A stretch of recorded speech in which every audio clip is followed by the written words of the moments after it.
Hello friends, स्वागत है आपका अपने YouTube channel online SA classes में। आज की इस क्लास में क्लास 12th की जो हिंदी होती है, हिंदी का फर्स्ट चैप्टर बातचीत और सेकंड चैप्टर उसने कहा था, जिसका हम मोस्ट वीवीआई और क्वेश्चन लेके आए हैं और उसका आंसर कराने वाले हैं आज की वीडियो में। ठीक है, तो देखिए हिंदी का पहला और दूसरा चैप्टर, पहला चैप्टर बातचीत है जिसका राइटर है बालकृष्ण भट्ट। चैप्टर और राइटर का नाम हम आसानी से ट्रिक के माध्यम से याद करवा दिए थे। और दूसरा चैप्टर है उसने कहा था जिसका राइटर है चंद्र शर्मा गुलेरी। उसी में से कुछ क्वेश्चंस हम लेके आए सब्जेक्टिव के तौर पर, कुछ 5 नंबर का है, कुछ 4 नंबर का। ठीक है, तो पहला क्वेश्चन है, लहना के गांव में आया तुर्की मौलवी क्या कहता है। जब आप चैप्टर पढ़े हैं उसने कहा था, तो हम बताए थे कि लहना के गांव में आया तुर्की मौलवी क्या कहता था। लहना के गांव में आया तुर्की मौलवी ये कहता था कि जर्मन के लोग वेद पढ़ के विमान उड़ा रहे हैं और भारत के लोग गौ हत्या कर रहे हैं। भारत आएंगे वो लोग तो गौ हत्या पर रोक लगाएंगे। ठीक है, क्या बोल रहे थे कि भारत आएंगे वो लोग तो गौ हत्या पे रोक लगाएंगे। ठीक है, जर्मनी के लोग वेद पढ़ के क्या विमान उड़ा रहे हैं, विमान उड़ा रहे हैं। ठीक, नेक्स्ट क्वेश्चन है, मनुष्य की बातचीत करने का उत्तम तरीका क्या हो सकता है। ये बातचीत चैप्टर से लिया गया है। ठीक है, मनुष्य की बातचीत करने का उत्तम तरीका यानी सबसे सटीक तरीका क्या है।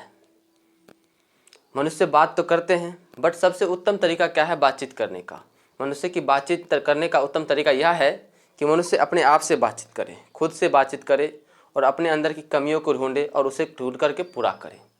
यानी खुद से बात करें। किसी दूसरे से आप बात कीजिएगा तो कभी उसके पास टाइम होगा या नहीं होगा, मेरे पास कभी टाइम नहीं होगा, कभी उसके पास टाइम नहीं होगा। खुद से अगर बात कीजिएगा तो खुद टाइम निकाल कर बात करना पड़ेगा। तो इससे क्या होगा, ना किसी से दुश्मनी होगी, ना किसी से लड़ाई होगी, ना झगड़ा होगी। ठीक है, और खुद से बात करके अपने अंदर की कमी को खोज लीजिएगा। ठीक है, ये पहला चैप्टर से लिया गया बातचीत, जिसका राइटर है बालकृष्ण भट्ट। चैप्टर और राइटर नेम आपको याद अगर नहीं हो रही है तो मेरा एक वीडियो है चैप्टर और राइटर नेम पर लिया गया है, जिसमें ट्रिक के माध्यम से चैप्टर और राइटर के नेम को याद करवाए हैं। ठीक है, इंग्लिश भी और हिंदी भी दोनों को हम करवाए हैं, जिसमें गद्यखंड और पदखंड, गद्यखंड और काव्यखंड, और प्रोज सेक्शन और पोइट्री सेक्शन दोनों करवाए थे। ओके, नेक्स्ट क्वेश्चन है, उसने कहा था कहानी कितने भागों में बटा गया है और कहानी के कितने भागों में युद्ध का वर्णन किया गया है। यानी उसने कहा था, कहानी जब पढ़े थे वो एक कहानी है, उसने कहा था क्या है, कहानी है, और उस कहानी को कितने भागों में बांटा गया है। उस कहानी के 5 भागों में बांटा गया है और अंतिम के 4 भागों में युद्ध का वर्णन किया गया है। उसको 5 भागों में बांटा गया है, जिसमें लहाना सिंह, सूबेदारनी और सूबेदार बोधा सिंह और जर्मन लप्टन साहब और हजरा सिंह, वजीरा सिंह, ये सभी के बारे में बताया गया है।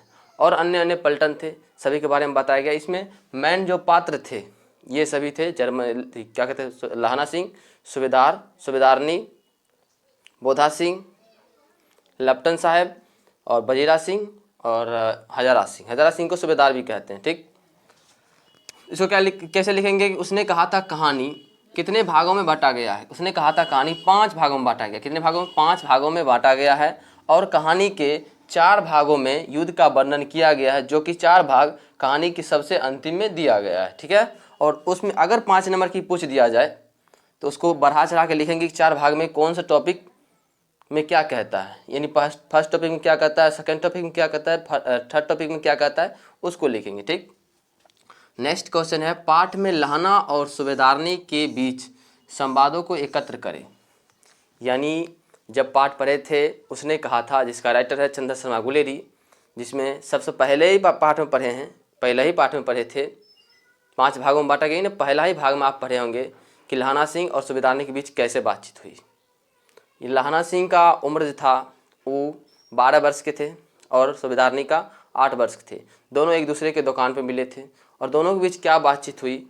पहले पूछे थे तेरी कुरमाई हो गई, पहले पूछे थे घर कहाँ है आपकी, तो वो बोले मेरे घर कहाँ है, लड़की घर मांझे में है, सॉरी लड़की घर मागरे में है और लड़का घर मांझे में है। यानी लहाना सिंह का घर मांझे में है और लड़की जो सूबेदारनी है उसकी घर मगरे में है। ठीक है, दोनों एक दूसरे से पूछे, दोनों मामा के यहाँ रहते थे और अदर बातचीत हुए।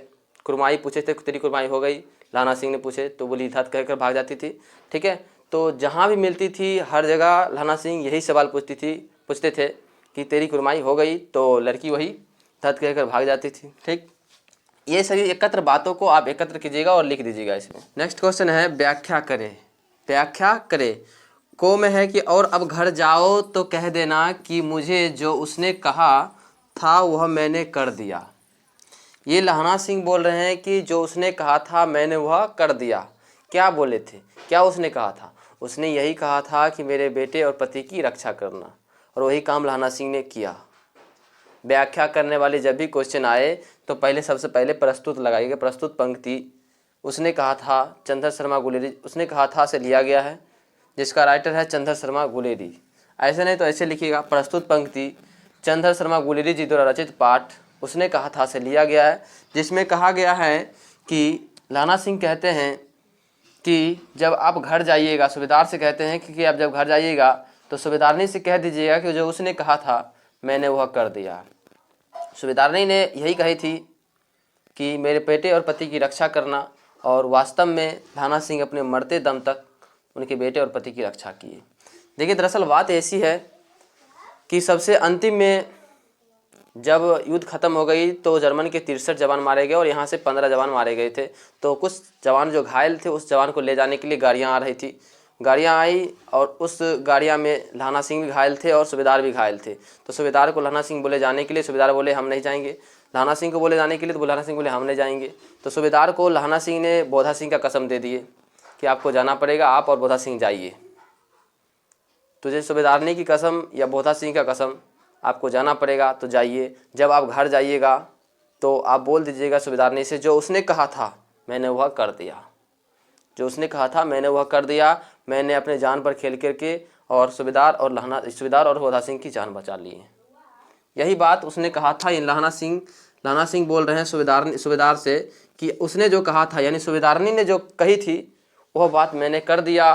सूबेदारनी ने कही थी मेरे बेटे और पति की रक्षा कीजिएगा, तो वही काम लहना सिंह ने किया। ओके, यही लिखेगा। प्रस्तुत पंक्ति चंद्र शर्मा गुलेरी जी द्वारा रचित पाठ उसने कहा था से लिया गया, जिसमें बताया गया कि लहना सिंह कहना चाहते हैं सूबेदार से कि आप अगर घर जाइएगा तो सूबेदारनी से कह दीजिएगा कि जो उसने कहा था मैंने वह कर दिया। सूबेदारनी ने कही थी कि मेरे बेटे और पति की रक्षा करना, और वही काम लहना सिंह ने अपने मरते दम तक किया। ठीक है, दम तक किया। ओके, नेक्स्ट क्वेश्चन है इसी में खो कि मृत्यु के कुछ समय पहले स्मृति साफ हो जाती है और जन्म भर की घटनाएं एक एक करके सामने आने लगती है। सारे दृश्य के रंग साफ हो जाती है, समय की धुंध बिल्कुल उन पर से हट जाती है। वास्तव में जब लहना सिंह मर रहे थे तो उनकी बचपन की कहानियाँ, सभी कहानियाँ जितने भी गिला शिकवा है सभी याद आने लगती है कि हम ये किए थे, हम वो किए थे, ऐसे किए थे। एक 8 वर्ष की कन्या से मिले थे, लड़की से मिले थे, हम उसमें 12 साल के थे। सभी मतलब कहानियाँ याद आने लगती है, जो भी हम गलत किए या सही किए सभी याद आने लगती है। वास्तव में ऐसा ही होता है कि जब भी कोई लोग मरने वाले होते हैं ना तो उनकी सभी बचपनों की याद आने लगती है कि हम ऐसे किए थे, हम उसके साथ गलत किए, उसके साथ सही किए, सभी बात याद आने लगती है। तो लहना सिंह को भी याद आने लगती है कि हम बचपन में 8 साल की एक लड़की से मिले थे, उस लड़की का नाम सूबेदारनी है, वो अपने मामा के यहाँ रहते थे। ये सभी बात उनको याद आने लगती है। तो व्याख्या करने वाला हम सबसे पहले लगाइएगा प्रस्तुत पंक्ति चंद्र शर्मा गुलेरी जी द्वारा रचित पाठ उसने कहा था से लिया गया है, जिसमें कहा गया है कि मृत्यु के कुछ समय पहले, जब मृत्यु होने वाली है उससे कुछ समय पहले सारे स्मृति साफ हो जाती है, यानी पूरे दुनिया की पूरे मन में जो है ना स्मृति साफ हो जाती है और जन्म भर की घटनाएं एक एक करके सामने आने लगती है। जन्म से लेकर के मृत्यु तक की घटनाएं एक एक करके सामने आने लगती है कि हम ये घटनाएं किए, ये कार्य किए, ये गलत किए, ये सही किए, सभी चीज़ एक तरह से सामने आने लगती है। ठीक है, और साफ हो जाती है। समय की धुंध उन पर से हट जाती है कि अब मेरे पास कुछ समय नहीं है जिंदा जीने की, अब जो समय हम जी लिए सो जी लिए, बस ये सभी उस पर से हट जाती है और अपने आप में लगता है कि अब हम मर जाएंगे, ख़त्म हो जाएंगे। ऐसा लहना सिंह भी बोल रहे थे और बजीरा सिंह के गोद में लेट करके गजरा सिंह के गोद में लेट करके याद कर रहे थे कि हम अपने गाँव में एक वृक्ष में जाते थे और वृक्ष में जा कर के वहाँ आम खाया करते थे गोरी मैम के यहाँ, और आम खाया करते थे, उनको पैसा देते थे, पैसा नहीं लेते थे, और एक 8 वर्ष की कन्या से मिले थे। ये सभी बात उनको याद आने लगते। लहना सिंह को बजीरा सिंह की गोद में लेट करके सब याद करते हैं।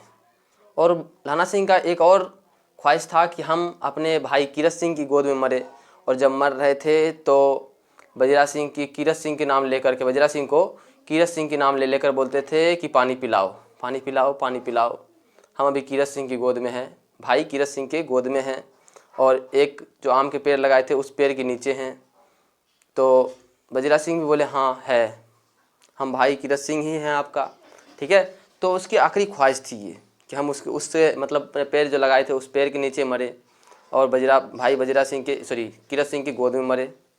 यहाँ से एक क्वेश्चन और बनेगा कि भाई कीरत सिंह लाना सिंह के कौन थे, तो भाई थे, बट वजीरा सिंह मजाकिया थे पलटन के, ठीक है। तो आप ऐसे लिख दीजिएगा, ये 5 नंबर में पूछा जाएगा। देखिए इसमें 5 क्वेश्चन ही हम लिए थे जो कि फर्स्ट चैप्टर और सेकंड चैप्टर से लिए हैं, ठीक है। तो मुझे उम्मीद नहीं, पूर्ण विश्वास है कि क्वेश्चन जो मोस्ट VBI है याद हो गई होगी और एग्जाम में लड़ने की पूरी संभावना है, ठीक है। तो आपको अगर वीडियो अच्छा लगा है तो अपने दोस्तों में शेयर कीजिए, लाइक कीजिए, कमेंट कीजिए। मिलते हैं अगले वीडियो में, तब तक के लिए धन्यवाद।